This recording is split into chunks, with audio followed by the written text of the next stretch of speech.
Hello दोस्तों, स्वागत है आपका हमारे यूट्यूब चैनल याहू बाबा पे। ये हमारा पीएचपी कोर्स से रिलेटेड 165 ट्यूटोरियल है और इस कोर्स में आप रेस्ट एपीआई को यूज करके वेब पेजेस के अंदर डाटा को इंसर्ट करना सीखेंगे और अपडेट करना। यहाँ देखिए, वेब ब्राउजर के अंदर मैंने अपना वही प्रोजेक्ट ओपन कर लिया जो कि हमने अपनी पिछली वीडियो में स्टार्ट किया था। पिछली वीडियो में हमने देखा था कि कैसे हम सारे डाटा को फैच करते हैं और कैसे हम एडिट के बटन पर क्लिक करके सिंगल रिकॉर्ड को फैच करते हैं, मगर वहां पर हमने अपडेट का काम पूरा नहीं किया था। तो अपडेट से पहले हम यहां पर डाटा को इंसर्ट करना सीखेंगे इस वाले फॉर्म को यूज करके। तो आइए शुरू करते हैं प्रैक्टिकल।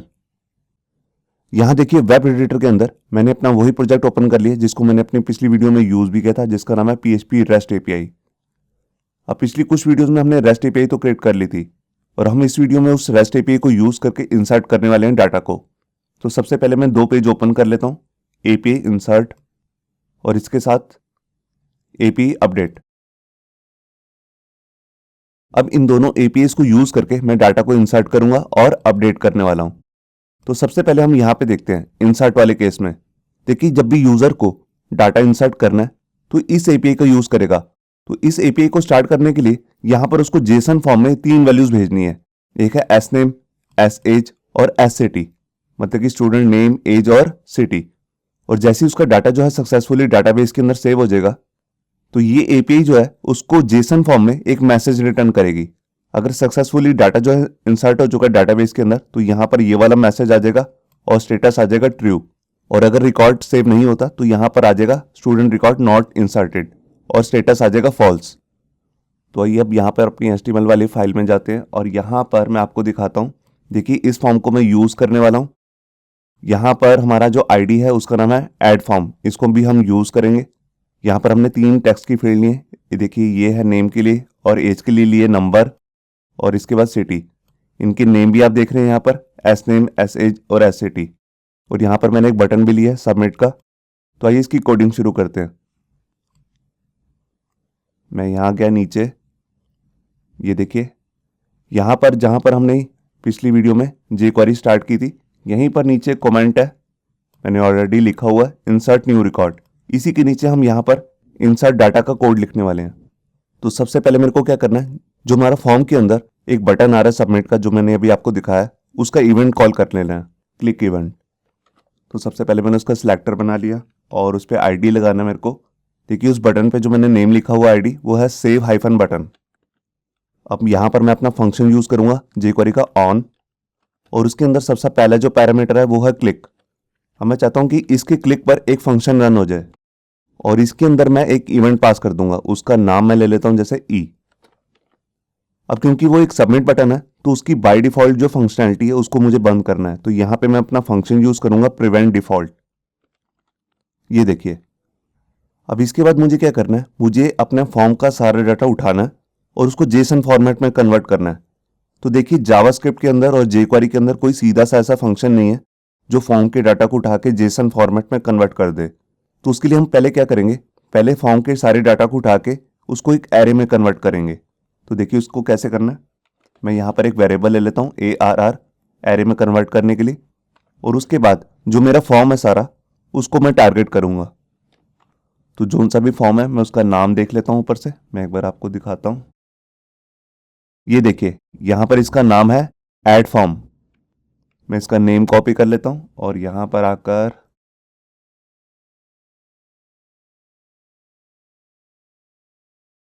इसको मैंने पेस्ट कर लिया।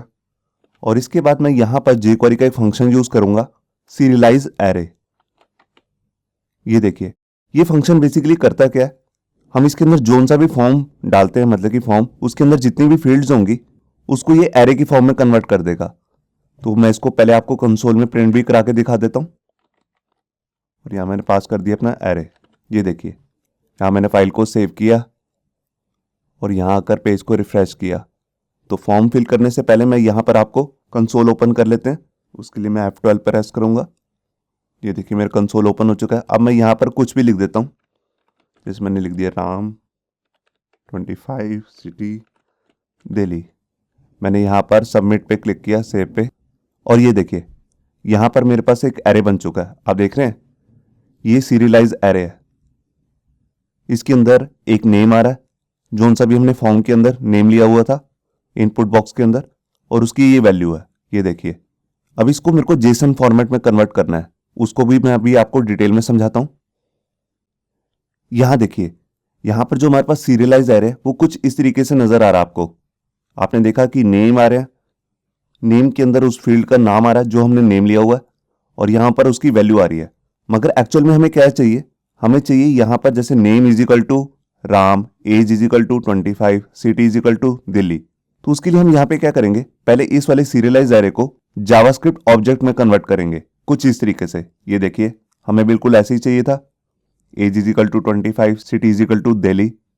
और इसके बाद ये जो हमारा जावास्क्रिप्ट का ऑब्जेक्ट है, इसको हम कन्वर्ट कर देंगे जेसन ऑब्जेक्ट में। ये देखिए, क्योंकि जो जावास्क्रिप्ट ऑब्जेक्ट होता है उसमें क्या होता है, जो कीज होती हैं वो विदाउट इन्वर्टेड कोड्स होती हैं, जो आपको यहाँ पे जेसन में दिख रही होंगी, सब कुछ इन्वर्टेड कोड्स के अंदर आ रहा है। और इसके लिए भी हमारे पास जावास्क्रिप्ट के अंदर एक फंक्शन आता है जावास्क्रिप्ट ऑब्जेक्ट को जेसन में कन्वर्ट करने के लिए, उसका नाम है जेसन डॉट स्ट्रिंगिफाई। इस फंक्शन के बारे में मैंने आपको पिछली वीडियो में बताया भी था। तो अब हमारे पास सीरियलाइज एरे तो आ चुका है, अब उसको हम पहले जावास्क्रिप्ट ऑब्जेक्ट में कन्वर्ट करते हैं और उसके बाद जेसन में। तो यहां आप देख रहे हैं ये हमारे पास सीरियलाइज एरे आ रहा है। अब इसको हमें सबसे पहले जावास्क्रिप्ट ऑब्जेक्ट में कन्वर्ट करते हैं। तो देखिए, उसके लिए मैं यहां पे क्या करूंगा, मैं यहां पर इस लाइन को तो कमेंट कर देता हूं। इसके बाद मैं यहां पर एक वेरिएबल ले लेता हूं ऑब्जेक्ट बनाने के लिए, और उसका नाम मैं रख देता हूं ओबीजे। ओबीजे मतलब ऑब्जेक्ट, और ये अभी एक एम्प्टी ऑब्जेक्ट है, तो इसके लिए मैंने एम्प्टी करली ब्रेसेस ले ली। अब मेरे को इसको फिल करना है, तो उसके लिए मैं यहाँ पे क्या करूंगा, मैं एरे की हर वैल्यू के लिए एक लूप चलाऊंगा। तो यहाँ पर मैं एक फॉर का लूप बना लेता हूँ, और उसके अंदर एक वेरिएबल ले लेता हूँ ए, और जो भी मैंने आपको एरे दिखाया था उसका जो इंडेक्स है, पहला इंडेक्स वो 0 से स्टार्ट हो रहा है। उस एरे को मुझे कहाँ तक चलाना है, जितनी भी एरे की लेंथ है। तो ये वेरिएबल ए को मैं लेस देन वहां तक चलाऊंगा जो एरे की लेंथ है। तो एरे हमारा है ARR, और उसके बाद मैं यहाँ पर जावास्क्रिप्ट का फंक्शन यूज कर लूंगा लेंथ, और यहाँ पे मैं प्लस कर देता हूँ उसे इंक्रीमेंट के लिए। ये देखिए, तो देखिए जब एरे की पहली वैल्यू आएगी तो मुझे ऑब्जेक्ट की पहली वैल्यू के अंदर उसे डालना है। तो उसके लिए देखिए मैं यहाँ पे क्या करूंगा, यहाँ पर मैं ओबीजे नाम का जो हमारा ऑब्जेक्ट है उसको स्टार्ट कर लेता हूँ, और उसके अंदर यहाँ पर की लेने के लिए मैं वही की लूंगा जो मेरे एरे में नेम नाम की आ रही है। मैं भी आपको दिखाता हूँ। ये देखिए, यहाँ पर नेम आ रहा है और वैल्यू आ रही है, नेम आ रहा है और वैल्यू आ रही है। तो मैं ऑब्जेक्ट की के लिए नेम ले लूंगा और उसकी वैल्यू के लिए यही वाली वैल्यू। तो मैं यहाँ पे क्या करता हूँ, यहाँ पे पहले मैं एरे बना लेता हूँ, एरे, और यहाँ पे पास कर देता हूँ ए, मतलब कि उसका इंडेक्स नंबर। फिर मुझे उसकी क्या चीज़ उठानी है, उसकी नेम नाम की उठानी है, मतलब कि जो नेम के अंदर जो भी वैल्यू आ रही है उसको।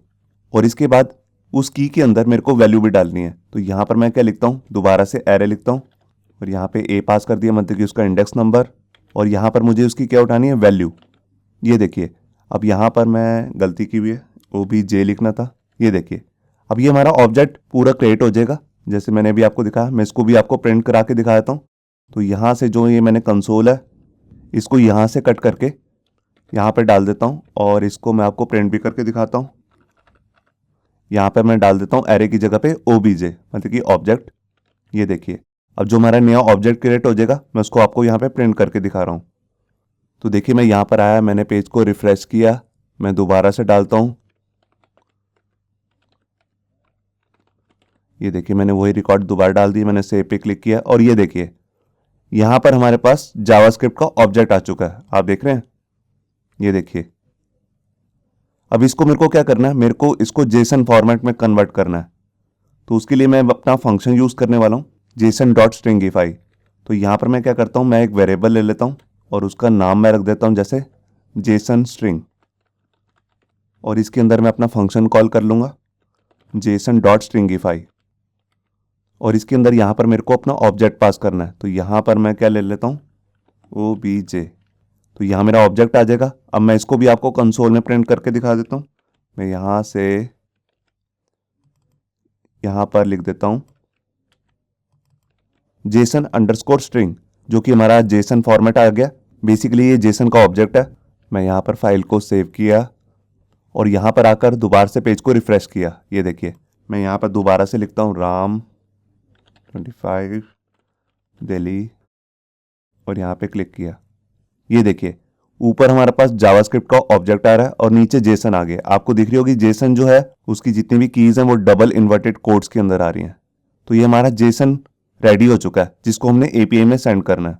तो इतना हमें सब कुछ इसलिए करना पड़ा क्योंकि जावास्क्रिप्ट के अंदर कोई भी सीधा फंक्शन नहीं है जो फॉर्म की वैल्यू को उठा के जेसन में कन्वर्ट कर दे। तो उसके लिए हमने पहले क्या किया, पहले फॉर्म की सारी वैल्यू को सीरियलाइज एरे में कन्वर्ट किया, उसके बाद उस एरे को एक ऑब्जेक्ट में कन्वर्ट किया और ऑब्जेक्ट को हमने जेसन में कन्वर्ट किया है यहां पर जेसन डॉट स्ट्रिंगीफाई फंक्शन को यूज करके। तो जो भी हमने ये सारा काम किया ये हमें अपडेट के केस में भी करना पड़ेगा। तो इसके लिए मैं क्या करता हूं, इसको एक फंक्शन में डाल देता हूं, फंक्शन बना के, ताकि हमें ये काम बार बार ना करना पड़े। मैं इसको यहां से कट कर लेता हूं और ऊपर जाकर एक फंक्शन बना लेता हूं जेसन डाटा। यहां देखिए जहां पर भी ये लोड हमारा टेबल खत्म हुआ इसके बाद मैं यहां पर कमेंट लिख देता हूं, function for form data to JSON object.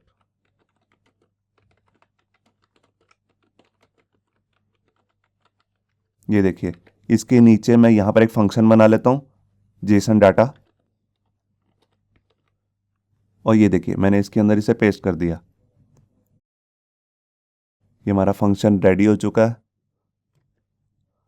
अब यहां पर मुझे क्या करना है, देखिए अपडेट के केस में यहां पर जो फॉर्म है वो नेम चेंज हो जाएगा। तो मैं एक्चुअल में करता क्या हूं, मैं यहां पर एक वेरिएबल ले लेता हूं और उसका नाम मैं जैसे रख देता हूं टारगेट फॉर्म, और उस टारगेट फॉर्म को मैं यहां पे यूज करूंगा, मतलब कि जिस फॉर्म के भी मेरे को वैल्यूज को सीरियलाइज एरे में कन्वर्ट करना है उसके लिए। और ये फंक्शन क्या करेगा, ये फंक्शन लास्ट में एक जेसन ऑब्जेक्ट रिटर्न करेगा। तो यहां पर देखिए जो हमारे पास जो ये स्ट्रिंग है इसको मैं रिटर्न कर देता हूं, इसकी वैल्यू को। अब ये रिटर्न का क्या मतलब होता है, मैंने ऑलरेडी इस पे एक वीडियो बनाई हुई है जिसमें मैंने आपको बता रखा है कि फंक्शन वैल्यू को रिटर्न कैसे करता है। तो मैं उसका आई बटन पे लिंक दे दूंगा जहां से आप जाके आप देख सकते हैं कि फंक्शन विद रिटर्न वैल्यू का क्या मतलब होता है। अब जो सी भी ये वैल्यू रिटर्न करने वाला है इसी को हम आगे यूज करेंगे। तो यहां पर मैं इस फंक्शन का नेम जो है कॉपी कर लेता हूं और नीचे जाकर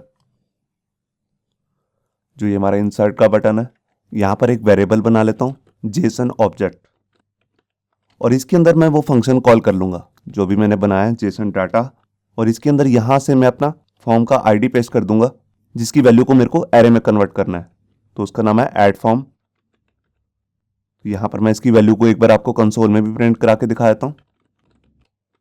ये देखिए मैं फाइल को सेव किया, एक बार मैं ऊपर चेक कर लेता हूं, ऊपर तो कंसोल नहीं हो रहा। देखिए ऊपर से मैंने हर जगह से कंसोल हटा दिया था। तो यहां पर जस्ट मेरे को जब भी मैं बटन पे क्लिक करूंगा फॉर्म को फिल करने के बाद ये ऊपर वाला फंक्शन जो है मेरे को जेसन डाटा, ये एक जेसन रिटर्न करेगा यहां पर। तो इसको मैं यहां पर प्रिंट करके दिखा रहा हूं आपको। तो मैं यहां पर गया, पेज को रिफ्रेश किया और यहां पर दोबारा से रिकॉर्ड डालता हूं और यहां सबमिट पे क्लिक करता हूं। ये देखिए यहां पर हमारे पास जेसन फॉर्मेट आ चुका है फॉर्म का, आप देख रहे हैं। अब इसी को मेरे को यूज करना है, मैं इसी जेसन की वैल्यू को अपनी एपीआई वाले पेज में भेजूंगा। तो उसके लिए देखिए मेरे को क्या करना है, यहाँ पे मैं यहाँ पर आता हूँ, इस लाइन को तो रिमूव कर देता हूँ। यहाँ पर सबसे पहले मैं एक इफ़ की कंडीशन बना लेता हूँ और यहाँ पर जो हमारे पास ये ऑब्जेक्ट बनाया हुआ हमने इसके अंदर कोई भी एक वैल्यू आएगी, या तो वो फॉर्म का जेसन की वैल्यू होगी या यहाँ पर हम एक वैल्यू पास करेंगे फॉल्स। उसको कब यूज़ करेंगे मैं भी आपको बताता हूँ। यहाँ पर मैं लिख देता हूँ फॉल्स और यहाँ पर एक इसका एल्स पार्ट भी बना लेता हूँ। ये देखिए अब सबसे पहले मैं बात करता हूँ इस फॉल्स की।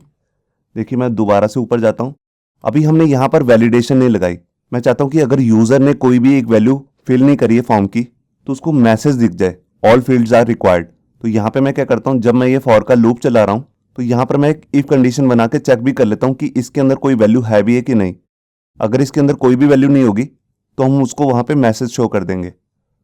तो यहाँ पर मैं एक इफ कंडीशन बना रहा हूँ और यहाँ पे मैंने इसको पेस्ट कर दिया इज इक्वल टू यहाँ पे लगा दिया ये, और यहाँ पे जस्ट मेरे को क्या करना है, मैं यहाँ पर रिटर्न कर दूंगा फॉल्स। ये देखिए अगर उसको कोई भी वैल्यू जो है वो एम्प्टी मिलती है तो यहाँ पर ये रिटर्न कर देगा फॉल्स, और अगर वैल्यू फॉल्स आई है यहाँ पर रिटर्न में तो यहाँ पर मैं अलर्ट में भी शो कर देता हूँ ऑल फील्ड्स आर रिक्वायर्ड। तो एक बार यहाँ पर मैं फाइल को सेव करता हूँ और आपको चेक कराता हूँ। तो देखिए मैं यहाँ पर आया, मैंने पेज को रिफ्रेश किया, अभी मैं यहाँ पर कुछ भी फिल नहीं करता, मैं सीधा ही क्लिक कर देता हूँ तो देखिए यहाँ पर मैसेज आ गया, ऑल फील्ड्स आर रिक्वायर्ड। तो इस तरह हमारे पास मैसेज आ जाएगा जब भी कोई यूज़र जो है वो एक भी फील्ड खाली छोड़ देता है। मैं इसको फिल कर देता हूँ और फिर क्लिक करता हूँ, ये देखिए। अब मैं इसके लिए भी एक प्रॉपर एक मैसेज बॉक्स बना लेता हूँ। देखिए यहाँ पर जितनी भी ये फील्ड्स हैं, देखिए जैसे इनसाइड की एपीआई है, ये भी हमारे को एक मैसेज ही दे रही है और स्टेटस रिटर्न कर रही है। जो अपडेट की हमारे पास एपीआई है वो भी एक मैसेज रिटर्न कर रही है। तो मैंने ऑलरेडी यहाँ पर मैंने आपको स्टार्टिंग में बताया था, यहाँ पर देखिए मैंने दो अलग अलग से डिव बना के रखे हुए हैं, एक एरर मैसेज के लिए और एक सक्सेस मैसेज के लिए। तो इसको मेरे को अभी यूज़ करना है। तो यहाँ पर मैं इसके लिए क्या करूँगा, मैं यहाँ पर इसके लिए भी एक फंक्शन बना लेता हूँ। मैं यहाँ पर एक मैसेज नाम का एक फंक्शन बना रहा हूँ, क्योंकि मेरे को हर जगह मैसेज शो करने, तो मेरे को कोड बार बार ना लिखना पड़े, इसलिए मैं फंक्शन बना रहा हूँ मैसेज। मैं मैसेज ये वाला पास कर दूंगा और यहाँ पर मेरे को उसका स्टेटस भी पास करना है। तो देखिए यहाँ पर मैं पास कर रहा हूँ फॉल्स। फॉल्स क्यों, मैं चाहता हूँ अगर स्टेटस मैं यहाँ से फॉल्स पास करूँ इस फंक्शन के अंदर, तो वो मेरे को एरर मैसेज वाला डिव शो कर दे, और अगर मैं यहाँ से ट्रू पास करूँ तो वो मेरे को सक्सेस मैसेज वाला डिव शो कर दे। तो ये फंक्शन मैं ऊपर जाके बना भी लेता हूँ। तो देखिए यहाँ पर मैं एक फंक्शन बना लेता हूँ और उसके लिए सबसे पहले मैं यहाँ कमेंट लगा रहा हूँ, शो सक्सेस और एरर मैसेज। ये देखिए अब इसके नीचे मैं यहाँ पर एक फंक्शन बना रहा हूँ मैसेज नाम का, और इसके अंदर मेरे को बेसिकली दो पैरामीटर मिलेंगे। तो उसके लिए भी यहाँ पर मैं दो वेरिएबल ले लेता हूँ, एक है मैसेज और एक में मैं डाल देता हूँ स्टेटस। अब यहाँ पर मैं कंडीशन बना लेता हूँ, अगर स्टेटस ट्रू है उसके लिए और एक फॉल्स है उसके लिए।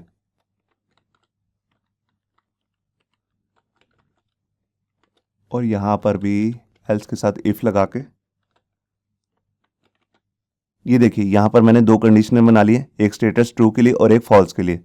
तो ट्रू के केस में मेरे को यहाँ पे क्या करना है, सक्सेस मैसेज वाला जो डिव है उसको शो करना है। तो उस पर जो मैंने आईडी लगाया हुआ है वो है सक्सेस मैसेज, और यहाँ पर इसकी HTML सेट कर देता हूँ। और इसके अंदर मैं जोन सी भी हमारे पास इस वेरिएबल के अंदर वैल्यू आई है मैसेज नाम के वेरिएबल के अंदर, इसको मेरे को शो करना है।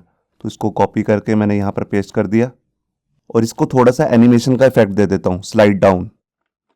ये jQuery का फंक्शन है, स्लाइड डाउन। और अगर स्क्रीन पर कहीं पर भी एरर का मैसेज शो हो रहा है तो उसको मेरे को हाइड भी करना है। तो उसके लिए भी यहाँ पर मैं एक सिलेक्टर बना लेता हूँ, जैसे ये सिलेक्टर है, और यहाँ पर चेंज कर देता हूँ आईडी एरर मैसेज, और इसको कर देता हूँ स्लाइड अप, मतलब कि इसको हाइड करना है मेरे को। और अगर स्टेटस जो है वो है फॉल्स, तो उस केस में मेरे को एरर का मैसेज शो करना है और सक्सेस का मैसेज को हाइड कर देना है। तो यहाँ से ये मैं कॉपी कर लेता हूँ, कट करके मैंने यहाँ पे डाल दिया और यहाँ से कट करके यहाँ पे कर दिया। ये देखिए अब जो सा भी एरर का मैसेज होगा उसके अंदर ये वाला मैसेज शो हो जाएगा जो हमारे पास हम यहाँ पर पास करेंगे। और इसी के साथ मैं चाहता हूँ कि जैसे अगर सक्सेस मैसेज शो हो गया तो वो अपने आप कुछ सेकंड बाद हाइड भी हो जाए।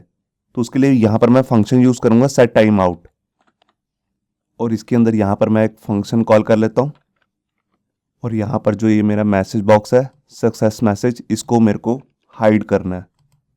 तो यहाँ पर मैं लिख देता हूँ स्लाइड अप, ये वाला फंक्शन, इसको मैं यहाँ से कॉपी करके यहाँ पेस्ट कर दिया। और कितने सेकंड बाद वो भी मेरे को देना है। तो उसके लिए मैं इसी फंक्शन के अंदर सेट टाइम आउट के अंदर सेकंड पैरामीटर दे दूंगा मिली सेकंड में। जैसे मैंने यहाँ पे पास कर दिया 4000, मतलब कि 4 सेकंड बाद ये मैसेज अपने आप हाइड हो जाएगा। अब इसी को कॉपी करके मैं एरर वाले के अंदर भी सेट कर देता हूँ, और यहाँ पर जस्ट मेरे को चेंज करना है एरर। तो यहाँ पे मैंने फाइल को सेव किया, एक बार मैं आपको चेक भी करा देता हूँ। तो यहाँ पर मैं आया और मैंने पेज को रिफ्रेश किया। अब देखिए मैं कुछ भी फील्ड जो है वो फिल नहीं करता, सीधा क्लिक कर देता हूँ। तो देखिए यहाँ पर मैसेज आ गया, इसकी CSS मैंने ऑलरेडी कर रखी है। ये देखिए ये हर 4 सेकंड बाद ये हाइड भी हो जाता है। ये देखिए हाइड हो गया। तो ये हमारा मैसेज का बॉक्स तो बन गया। अब मैं नीचे आता हूँ अपने जो हमने काम कर रहे थे इंसर्ट के लिए। तो यहाँ पर हम ये मैसेज नाम का जो फंक्शन हमने कॉल कर लिया। एल्स पे आते हैं, अगर यूज़र ने सारी फील्ड्स को फिल किया है तो वो यहाँ पर आ जाएगा, और यहाँ पर हम लगाने वाले हैं अपनी अजेक्स की कॉल। तो उसके लिए भी मैं यहाँ पे क्या करता हूँ, देखिए मैं शुरू से सारा कोड नहीं कर रहा हूँ, मैं यहाँ से ऊपर से ही ये देखिए जो ये हमारा फंक्शन है इसको इतना कॉपी कर लेता हूँ, और यहाँ पर आकर इसे पेस्ट कर देता हूँ। सबसे पहले मैं यहाँ पर जो हमारा ये सक्सेस की कर्ली ब्रेसेस है इसको नीचे बंद कर देता हूँ, और उसके बाद यहाँ पर टाइप चेंज करूँगा पोस्ट, क्योंकि मेरे को डाटा को सेव करवाना है। और यहाँ पर मैं एपीआई वाले पेज का नाम दूंगा, तो देखिए उसका नाम है API-insert। अब हमारा जो जेसन का डाटा है उसको भी हमें सेंड करना है, तो उसके लिए मैं यहाँ पर डाटा नाम का अपना एट्रीब्यूट ले लेता हूँ और इसके अंदर मैं पास कर दूंगा अपना जेसन का फॉर्मेट। ये देखिए, अब जैसे ये डाटा सक्सेसफुली इस वाले पेज में जाके सेव हो जाएगा, तो वो हमारे को दो तरीके के मैसेज दे सकता है। एक तो या तो होगा सक्सेस का मैसेज या होगा एरर का मैसेज। तो उसको भी शो करने के लिए हमने ऑलरेडी एक फंक्शन बना लिया है, तो उसको मैं कॉल कर लेता हूँ, मैसेज नाम का जो हमारा फंक्शन है। अब देखिए जोन सा भी हमारे को यहाँ पर मैसेज मिलेगा वो जेसन फॉर्मेट में मिलेगा, उसकी की होगी मैसेज और स्टेटस का नाम होगा, जो की है उसका नाम भी स्टेटस ही है। तो यहाँ पर मैं क्या करता हूँ, यहाँ पर मैं पास कर दूंगा अपना डाटा डॉट मैसेज। डाटा मैंने इसलिए लिया है क्योंकि जोन सी भी ये फाइल जो है ये कुछ भी रिटर्न करेगी वो हमारा इस वाले वेरिएबल के अंदर आके स्टोर हो जाएगा और वो होगा एक जेसन का फॉर्मेट। तो जेसन की वैल्यू को रीड करने के लिए हम इसी तरीके से लिखते हैं। अब इसके साथ मेरे को यहाँ पर उसका स्टेटस भी पास करना है जो हमारे को उधर से मिलेगा। तो यहाँ पर एक की मिलेगी जिसका नाम है स्टेटस। अब जोन सा भी मैसेज होगा वो हम यहाँ पे पास कर रहे हैं और एक स्टेटस, और ऊपर हमने ऑलरेडी यहाँ पर ये देखिए स्टेटस और मैसेज को रीड करने के लिए वेरिएबल ले रखे हैं। अगर स्टेटस ट्रू होगा तो ये वाला मैसेज शो हो जाएगा, फॉल्स होगा तो ये वाला मैसेज।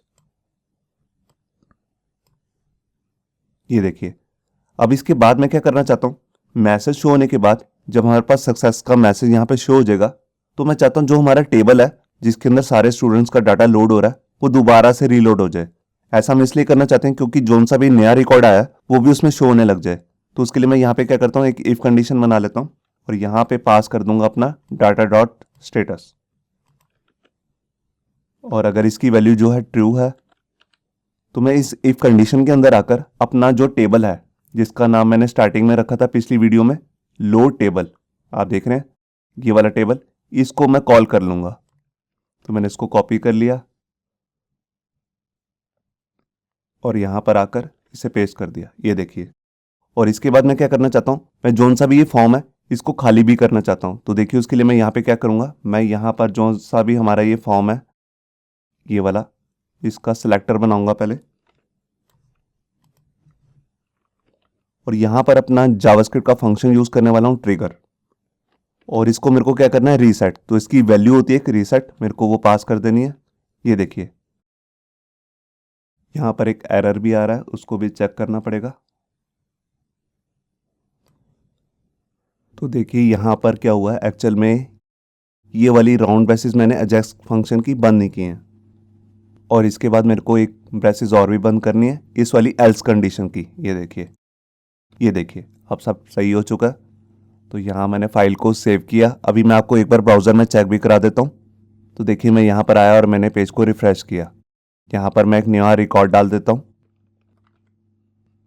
ये देखिए मैंने एक नया रिकॉर्ड डाल दिया। मैं यहाँ पर सेव पे क्लिक करता हूँ। ये देखिए यहाँ पर ऊपर मैसेज भी आ चुका है और यहाँ पर एक चीज़ देखिए, यहाँ पर यही वाला टेबल जो है दोबारा से पेंड हो गया, जिसमें लास्ट में एक नई वैल्यू भी आ रही है 6 पे राम कुमार।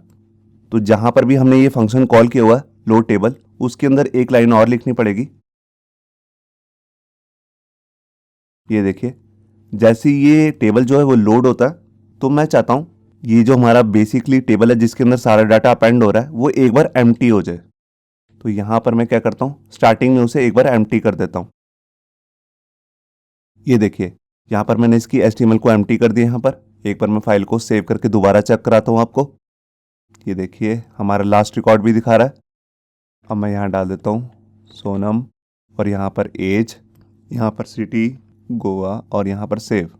ये देखिए यहाँ पर मैसेज भी शो हो गया और ऊपर भी आपको मैसेज सक्सेस का मैसेज दिख रहा है। ये देखिए तो ये हमारा इंसर्ट का जो काम है वो कंप्लीट हो चुका है।